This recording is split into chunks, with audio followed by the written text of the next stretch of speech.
ଯଶସ୍वी मुख्यमंत्री श्री मोहन चरण माझी जी आसिला पारे नवरंगपुर ପାଇଁ आशीर्वाद ହେଇଛି अटल बस स्टैंड 50 कोटी टंकार निर्मित हबो आ तार काम मध्ये क्षिप्र गति चलछि आधुनिक धरण रो हबो टर्मिनाल पाखापाखि 12,000 स्क्वायर फुट रही कि अंडरग्राउंड फैसिलिटी बस रहिबा ईवी फैसिलिटी चार्जिंग कथा कहतु वाशिंग कथा कहतु तापर एस्कालेटर जो माने लेडीज जेंट्स एवं जो हैंडिकैप्ड अच्छी स्वतंत्र जीवा आसवा रही तीन आपंकर एक्जिट आउ एंट्री रास्ता दिखाई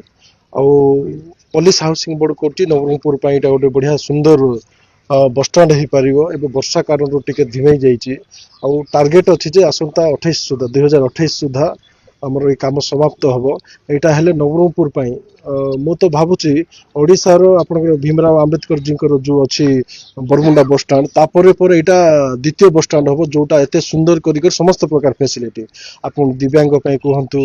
लेडीज कहतु जेंट्स कहतु एवं आसिकी रही ड्राइवर कहतु अन्य स्टाफ रहा खाଇବା व्यवस्था डॉर्मिटरी तापर कटेज जाक लाइट फाइट लगिकी बहुत सुंदर हम डिपार्टमेंट कार्यक्रम को तदारख कर मझे मझे आसुचु कलेक्टर आसुच्च जर्सर भाव में कम चलती जो टार्गेट दिखाई से टार्गेट सुधा है निश्चित भाव में नवरंगपुर गोटे आशीर्वाद हम बढ़िया सुंदर आम बस स्टाण्ड धन्यवाद देवी ओडिशा मुख्यमंत्री लोकप्रिय मुख्यमंत्री श्री मोहन चरण माझी साहब को से 50 कोटी टंका अटकल व्यय कर जहाद्वारा कि नवरंगपुर सदर महकुमा ठारे अटल बस स्टाण्ड एक मॉडर्न बस स्टाण्ड रूप से कंस्ट्रक्शन होची जो थे कि सब टाइप फैसिलिटी रही आपण मान कहले dormitory facility escalator facility lift facility EV charging station facility auto rickshaw charging facilities रोची सहित सहित आपण माने एटीएम रहिबो लोकन सुविधा हो दूर दूरांतर आसुवा लोकन डॉर्मेटरी व्यवस्था रहिबो सहित फूड कोर्ट एरिया भी अच्छी पाखापाखि आमर ये 96टा स्टॉल्स होची कमर्शियल स्टॉल्स होची जो कि बहुत सारा लोकंकर जीविका उपरे माने किछि ना किछि डेवलप हो पारिबो रहिला एठी हमरो underground parking for 4 wheelers and 2 wheelers भी रही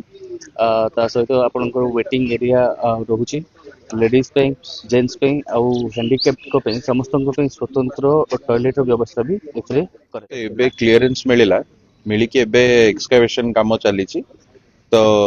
2 वर्ष हूँ प्रोजेक्ट टाइम लाइन कि 2 वर्ष भितर आम मेन टाइम टा आम जदि जनवरी आरंभ करा कथा टी क्लीयरेंस जो असुविधा है बस स्टैंड क्लीयरेंस हो तो आउ एबेठू धरिबा कि 2 वर्ष 2.5 वर्ष भितर प्रोजेक्टा सरीबो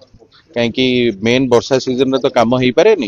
बाली भी मिलिया मटेरियल मिलवा टी कष्ट तो अल्टीमेटली सब जिनस आम लाइन अप करूचु तो 2028 दशहरा डिसेंबर सुधा आम ट्राए करवा प्रोजेक्टा को हैंड ओवर करवा जस्ट माटी खोलाखोली होगी डिस्पोजल चली बेस वर्क चली राफ्ट पड़ो राफ्ट पड़ी फाउंडेशन वन उठिले मटेरियल सब रड करके आसीगला तो मटेरियल पड़ी तलू उठा आरंभ होची तो वर्षा जो टिके हिंड्रेंस होची पानी भी तलू झरुची से सब जिनस टिके व्यवस्था चली वांस हो गले काम आहरी स्पीड अप दुसिबा आपन को ऊपर